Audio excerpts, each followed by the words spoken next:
Now, I've always wanted to get the upgraded version of the MT-44 as it can go all the way up to 148 cm. But I'm glad I didn't, because this is the Ulanzi MT-79 and it can go really high up. How high? How about 109 cm? Wow!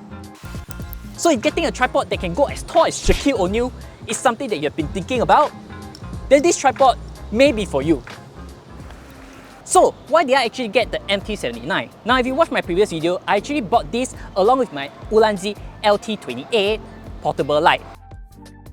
And one of the options was to get this along with the light. And after a while, I was actually quite curious if this could lift up as a tripod. And it actually could. And I've worked on several occasions now. Now let's talk a little bit more about its design, materials and specifications. For a start, this whole tripod is actually made out of a high quality aluminium alloy.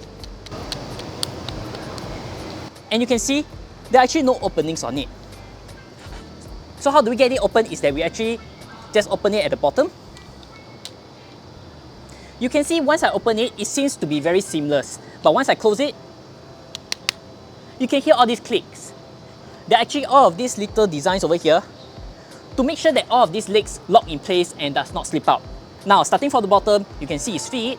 It actually have all of these rubber stubbings over here, which prevents it from actually slipping. Moving up, the body itself is a retractable design. At the top of its feet, there's actually this little knob over here, which actually locks its legs, preventing it from slipping. Moving up to the top of the tripod, there's this very basic screw design over here to be able to lock your cameras in place, something which I particularly love about Ulanzi's products. As for the length of this tripod, it measures at 36.5 cm or 14.3 inches, which is longer than most of the tripods that I've reviewed in its collapsed form so far. As you have saw, once it's opened up, it can go all the way up to 209 cm or 18.4 inches. As for the legs, once it's fully open, you can see it is really wide, coming at 48 cm or 18.8 inches.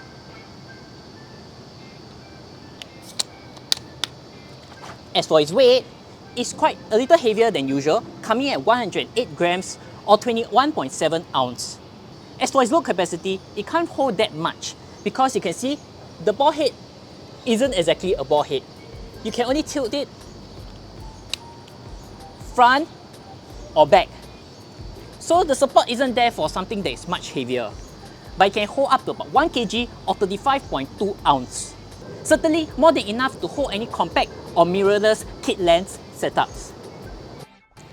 Now let's get real and talk about its pros and cons. Starting with the cons, the first one would be rather obvious. It does not have a ball head, meaning besides front and back, you can never adjust it at the side if your tripod is on uneven ground. You definitely need to adjust the footage itself in post-production by rotating it and adjusting its axis. Not having a tripod head also prevents you from having additional devices. But that's not really an issue for me, because here I have is my Sony ZV-1, and on my Sony ZV-1 I've actually have this little cage over here to be able to attach additional things. But for all those who like to use your cameras naked, I mean without a cage, then not having a tripod head with those additional accessories mounts will be a con. Number two, it's its length. Now, it is rather long. Comparing with my MT-44, it's at least 15% longer. And with this, it's a little bit harder to fit inside your compact camera bags, such as either a sling bag or everyday carry. So unless your bag is a laptop bag, this will be a little troublesome to fit in. Okay, as you can see, it's getting windy over here on my head. Let's now move on to the positives. The pros. The first is that it's actually very well built. Now this whole thing feels really solid. Now I know you can't feel it through the camera, but holding it feels like carrying a police baton. Baton? It feels really solid and can really act as a self-defense weapon. So with this kind of build, I really don't see it spoiling anytime soon. Number two, stability. Now with a feet as wide as this, it has a much larger base than most mini tripods out there, meaning it's less prone to additional forces such as pushing or wind toppling it down. The knob at the top is also extremely useful to be able to secure your legs. Though most of the time, I do not need to actually secure the legs that tightly because it's actually quite secure on its own. Let's talk about its price. How much is the MT-79? The MT-79 comes in at 20 USD, $6 cheaper than the MT-44. Let's conclude. Who do I think the MT-79 is for? I think for once, the demographic is rather obvious. It will be for all those who find that the MT-44 is not long enough. The MT-79 can go about 25% much taller than the MT-44 at 209 cm. Having this extra 60 cm can actually go a long way if you need that extra reach. But if you are shooting most of the time with your mobile phone, then this might be a struggle. There's actually no way for you to attach your mobile phone over here.